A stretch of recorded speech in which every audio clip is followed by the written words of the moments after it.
spirit of the holidays, Christmas right around the corner, we've been making some candy canes.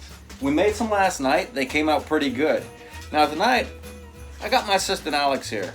Say hi, Alex. Hi. I'm going to show you how we made the candy canes. But these aren't going to be regular candy canes. This is going to be the original world's hottest candy cane. I'm going to call it the Screamin Santa candy cane. Because after you leave this for Santa and he comes and takes a bite out of this candy cane, you're going to hear him going from ho ho ho to oh oh oh as he tears off through the sky with a trail of flames behind him. Because this is going to be hot. Now, we're going to have some of the natural things that we put in candy canes. Such as you're going to need some food coloring, some red food coloring. Because we're going to need one of the stripes to be red. We're going to need some peppermint extract. That's the normal things. Now here I have a little concoction that I mixed up. I can't give away all the secret ingredients, but I can tell you it does feature some Reaper pepper powder. This is pure Reaper pepper in powder form. And a little bit was on the top and I had to taste it. So I put my finger in it, just got a little bit and tasted it. This stuff is not a joke. It really isn't. It's got a warning label on here. Basically stay away from it if you have heart conditions or if you have children and all these other things. It's crazy. But this is going in the candy cane. I don't think you should give that to Santa. Santa's going to love it. I think he's going to love it. What if he has a heart, because he's an old man? Santa's been around forever. He can't have a heart attack. But what we're going to do first is we got to prep everything. Because what I've learned is when we're cooking this candy, when we're making it, it's going to come out and it's going to be ready to start being manipulated fairly fast. So we want to prep everything. So I'm going to get a stick of butter. And what I'm going to do with this is I'm going to butter down these two pans. And it's good to use non-stick pans. I found that this Pyrex one is amazing. Works really well. But I'm going to cover this one with a complete layer of butter. The whole bottom of it. Just to make sure, because this candy is going to be sticky when we bring it out of the pot. Yeah, like the candy canes we made yesterday. They were really good. I had one of those. I'm glad you like those. You going to try one of these? No. Okay, so we got that well buttered up there so that there won't be any sticking, okay? Butter both of the pans. One thing I've learned, as with cooking, you can't have too much butter. I love butter. Me too. You're going to need a set of shears of something to cut with. You can use the scissors if you want to. I have these Kenmore kitchen shears. And I'm going to butter these up as well, each blade, because these are going to be used to cut the candy canes. And we don't want candy sticking to the kitchen shears because that would be a mess. Mm-hmm. You're also going to need some spatulas. I use two just because I don't want to mix the red food coloring with the part of the candy that I'm going to make white.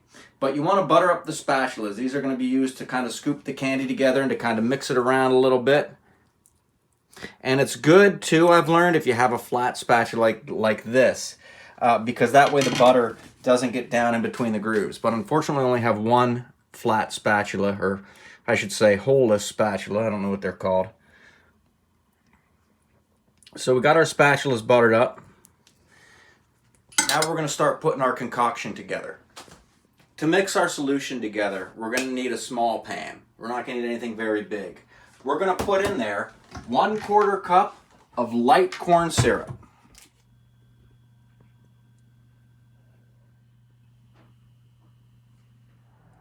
2 cups of sugar. And 1/2 cup of water. And this water is pretty much going to boil out as we're cooking this solution here.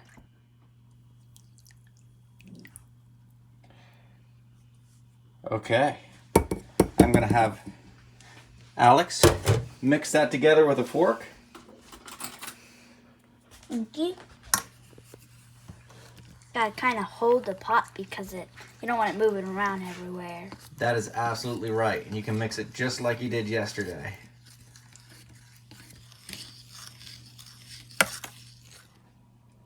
So I'm going to set my burner to medium heat, and we're going to go ahead and put that on there.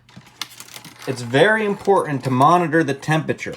So I'm going to put in my thermometer, and that thermometer is going to be set to alert me when it gets to 295 degrees. I have to hurry up and get it off at that point because once it gets up there, it starts going fast. While that's cooking, I'm going to go ahead and I'm going to preheat the oven to 200 degrees. And the reason I'm doing this is so that when I'm working with one of the parts of the candy, if the other one starts to harden, I can put it back in the oven and it'll get to the point where I can go ahead and manipulate it again. So for this part, what I'm going to do is I'm going to getting ready to take this out before long and start working with it. So I noticed yesterday, of course, I didn't wear gloves and it was very, very hot. So what's recommended from various sources that I looked up is that you put on some kind of a winter glove under the plastic gloves. So that's what I'm going to do. Now these aren't the best plastic gloves to use for this. They are food prep gloves, but it's better if you have the ones that are more tight fitting around your hand, I guess. But I think this is going to do the job. I'm going to wear these gloves, and then I'm going to go ahead and I'm going to butter up my hands as soon as I get this ready to go. I'm going to give it a little more time before I start doing that. But I'm going to butter up my gloves, and then I'll be ready to go so it won't burn my hands.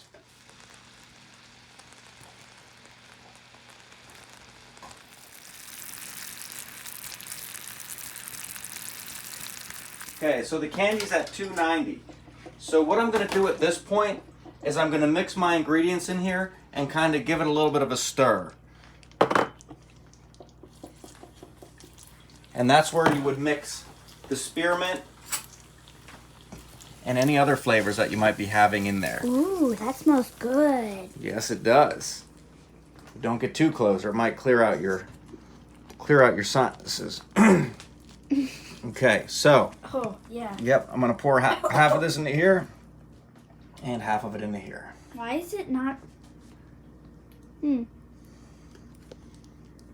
thought it was going to be white still. I did too, but I guess that mixture that I put in there made it not so white, huh? So then what are you going to do?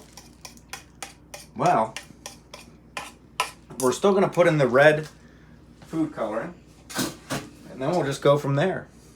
Put the red food coloring in here, maybe use a little more than I normally would. Ugh. Okay, so kind of mix that around a little bit. I want to make sure it doesn't stick.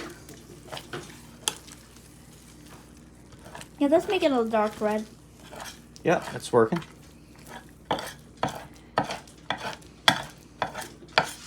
See this pan? You can see is I'm gonna get some butter on my hands and I'm gonna start pulling. Ooh. Okay, want to get it together. It's still not quite ready to be pulled yet.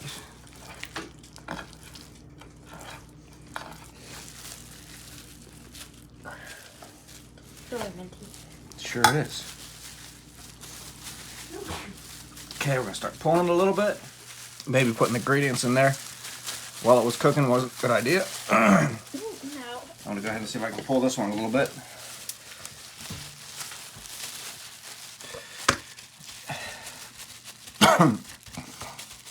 Now typically this one would be white, but apparently that's not gonna happen with this.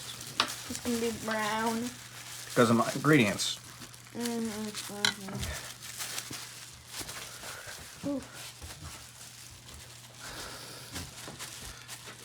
And then we would lay the red one over top of it like this. I'm just going to kind of cut this.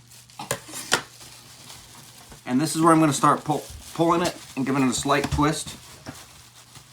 Okay, and we would see a candy cane pattern, typically. But we're not going to, with this, it doesn't look like.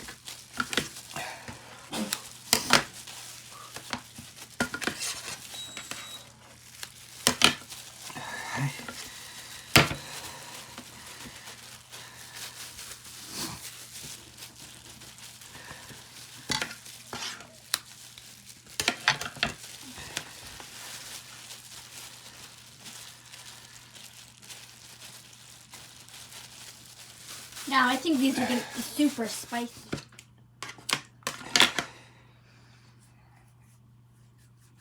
So you may have to take your gloves off and then start making that candy cane shape. Not the best one. Let's see if some more come out better. It's almost like licorice. Looks like it, huh? Wait, did you already mix the red in there? Yeah.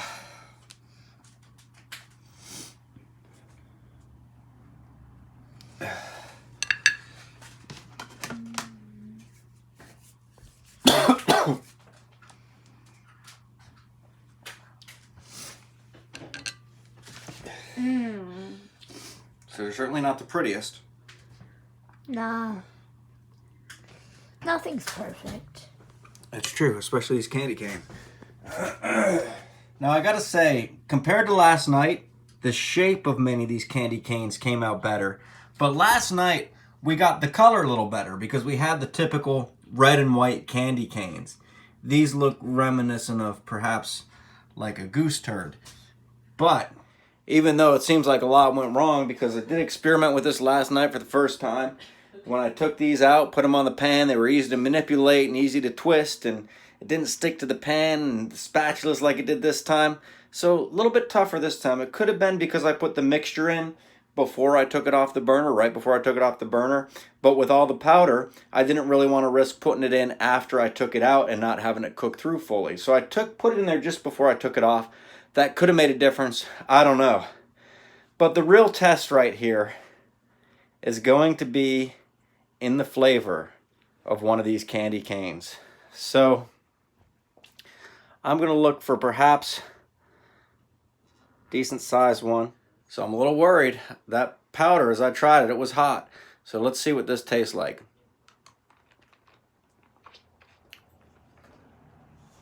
Okay, it tastes of spearmint.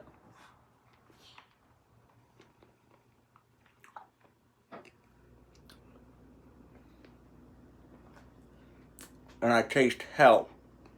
This has